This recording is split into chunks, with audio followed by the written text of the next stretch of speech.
Guys, আজকের এই ভিডিওতে কথা কম আসামের মুসলমানদেরকে নিয়ে। ভিডিওটা অল্প লম্বা হতে পারেন, আর একটা করে শেয়ার করে দেবেন। ভিডিওর কথাগুলো অল্প বাস্তবের সাথে মিলাই দেখবেন ঠিক আছে কি না। আসামের একটা কুত্তার যতটুকু মূল্য আছে আমাদের আসাম সরকারের কাছে বা আসামের বড় বড় নেতাগর কাছে, একটা কুত্তার যতটুকু মূল্য আছে আমি মনে করি আসামের মুসলমানের ততটুকু মূল্য নাই। মানে আমরা আসামের কুত্তার চেয়েও ছোট। আমরা আসামের মুসলমান আসামের একটা কুত্তার চেয়েও ছোট। কারণ একটা কুত্তার যেটানি সম্মান আছে, কুতানি যতটুকু মান সম্মান আছে আমাদের মুসলমানের ততটুকু নাই। কিসের জন্য এই কথাটা কইলাম কেউ খারাপ পাবে না, কথাগুলো অল্প মিলিয়ে দেখবেন, ভিডিওটা লম্বা হতে পারে। আজকে দেখেন এই যে বরপাড়া নুর ইসলাম নামের একটা চেংরা, সরকার না মানে হিমন্তর পালিত কুত্তা কইছিল, মানে চিতু বড়ুয়াক কইছিল যে বরপাটা নামনি অসমত আয়, হ্যাঁ বিস্কুট খোয়াম। তো তার জন্য এই নুর ইসলাম নামের মানুষজনক আজকে রাইতের 2টার সময় অ্যারেস্ট করছে। মানলাম সে খারাপ ভাষা করছিল, কিন্তু এটা সরকারের নিয়ে করছিল না। অ্যারেস্ট করছে সে মানে ভাষা খারাপ করছে ভিডিওতে, তাকে অ্যারেস্ট করা হয়েছে। আমি তার জন্য ধন্যবাদ জানাচ্ছি আসাম পুলিশের।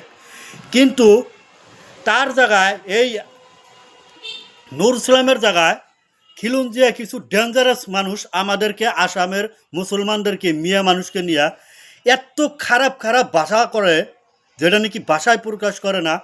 এই যে উপরে একটা ভিডিও লাগাই দিলাম, এই ভিডিওটা আগে দেখেন, তারপর আমি কিছু কথা কইতেছি। এই ভিডিওটা আগে দেখে না। ওই গেদা মিয়াহঁত, বাংলাদেশী মিয়াহঁত, তহঁতি সঁচাকৈ তহঁতৰ মানসিকতা বোলা বস্তুটোৱে নাই।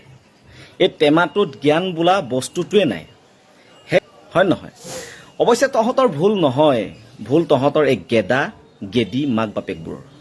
ঠিক আছে, কাৰণ তহঁতক যেতিয়াই নেকি গৰ্ভধাৰণ কৰি থাকে তেতিয়া তহঁতৰ এই গেদা গেদি মাক বাপেকে ভাল চিন্তাধাৰা কৰিব পাৰিলেহে তহঁতৰ মস্তিষ্কৰ উৰ্বৰতাটো বাঢ়িব।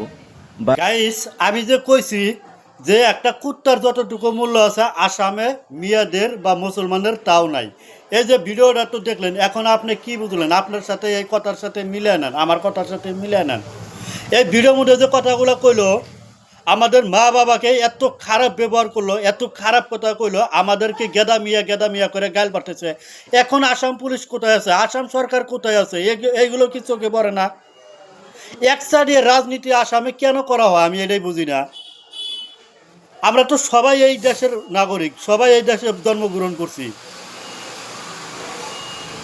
তাহলে এক সাইডে রাজনীতি কেন করা হয়? আমি আসাম সরকারের কাছে হাত জোর করে অনুরোধ করতেছি, এই এক সাইডে রাজনীতি বন্ধ করে দেখেন, অল্প চেষ্টা করেন আসামটাকে সুন্দরভাবে গড়ে তোলার জন্য, আসামটাকে ঝিকঝিকা করার জন্য। বাইরে থেকে একটা মানুষ আসলে যাতে আমাদেরকে ধন্যবাদ দিয়ে যায় যে না, আসামের মানুষের কথাবার্তা বা চাল চলন বা কোন সুন্দর একটা পরিবেশ। আপনি তা না করে হিন্দু মুসলিম কাজে লাগা দিয়া মিয়ারা যদি কোনো ফেসবুকে পোস্ট করে তাদেরকে লগে লগে অ্যারেস্ট করেন। আর খিলুঞ্জিয়া কিছু মানে চোরের মতো দেখতে, তারা যে আমাদেরকে, আমাদের মা বাবাকে নিয়ে গাইল পাড়ার পরেও আপনি অ্যারেস্ট করতেছেন না, এইগুলো কোন ধরনের রাজনীতি হতে পারে কোন? তো সবাই এই ভিডিওটা শেয়ার করবেন। আর এই যে আমাদের মিয়া মুসলমানকে কই, এখনও সতর্ক হন, এখনও সময় আছে। ঠিক আছে, 2026-এ একটা বড় জানি বিজেপি সরকার পায় না। যার যার জায়গায় থেকে সে সতর্ক হইবেন। এই লেটেরার রাজনীতি আমরা আর চাই না। তো সবাই ভিডিওটা শেয়ার করেন। জয় আই অসম।